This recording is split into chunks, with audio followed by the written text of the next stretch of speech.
Go yard. I got so much motherfucking design on right now.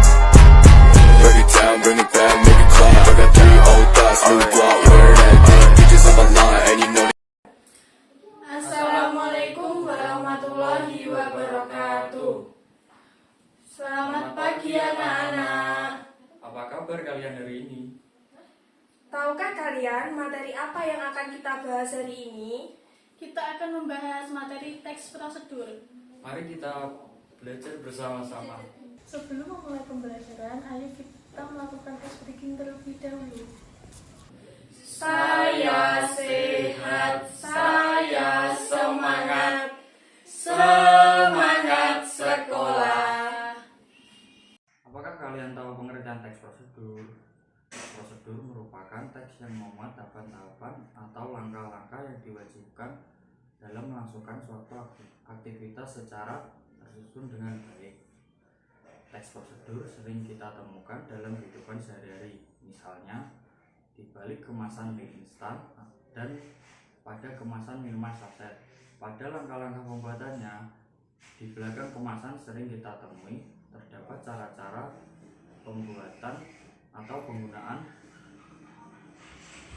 seperti contohnya merebus air dan menyajikan di piring atau di mangkuk.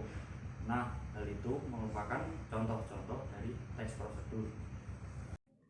Apakah kalian tahu tujuan dari teks prosedur itu?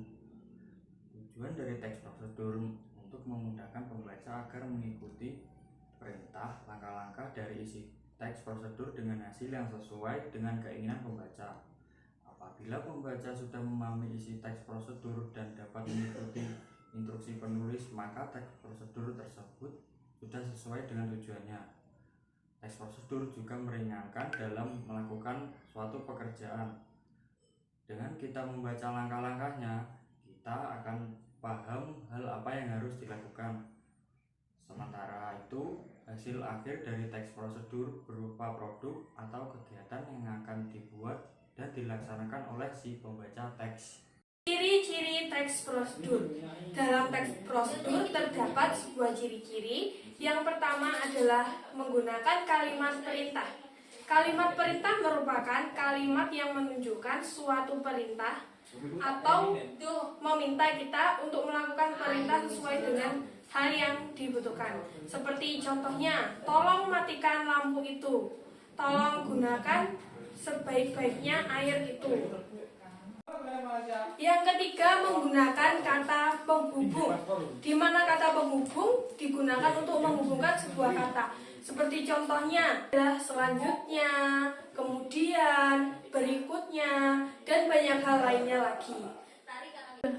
Yang keempat, menggunakan kata keterangan tempat, waktu, dan ciri-ciri teks prosedur. Dalam teks prosedur terdapat sebuah ciri-ciri. Yang pertama adalah menggunakan kalimat perintah.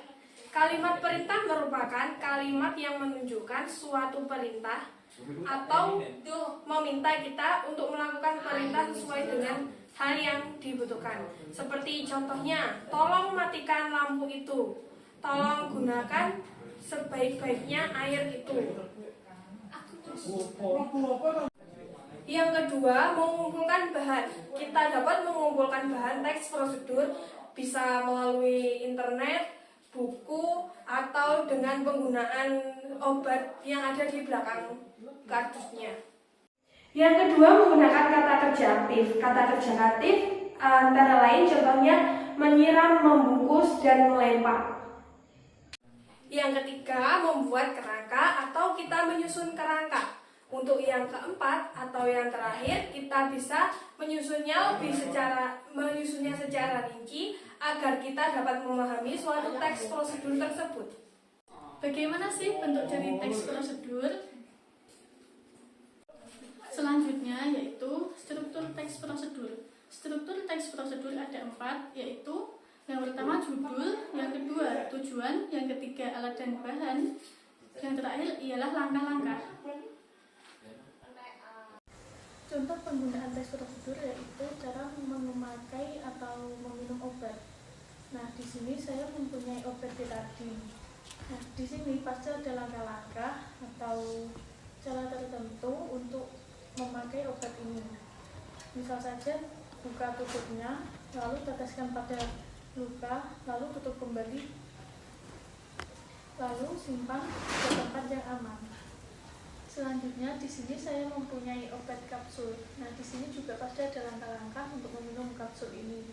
Misal saja baca petunjuk atau arahan dari dokter, lalu kita ambil kapsulnya dan kita minum. Setelah itu simpan ke tempat yang lebih aman. Baik anak-anak, hari ini kita akan belajar sambil bermain. Di mana di sini ada papan saku teks prosedur. Di bagian sini ada beberapa saku, di mana dalam sakunya tersedia scan kode barcode yang nanti isinya menjelaskan tentang bagaimana sih pembuatan atau langkah-langkah dari sesuatu hal yang mau kita buat, seperti misalnya mixer atau hal lainnya. Mari kita coba bersama-sama.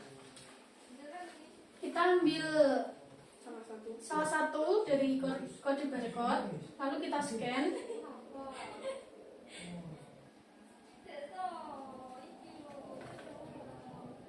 Nah, di sini muncul cara membuat pisang goreng. Baik teman-teman, materi hari ini kita sudah selesai. Jadi kita akhiri pembelajaran hari ini. Sekian dari kami. Wassalamualaikum warahmatullahi wabarakatuh. Bad, make it clap. I got 3 old thoughts, new block.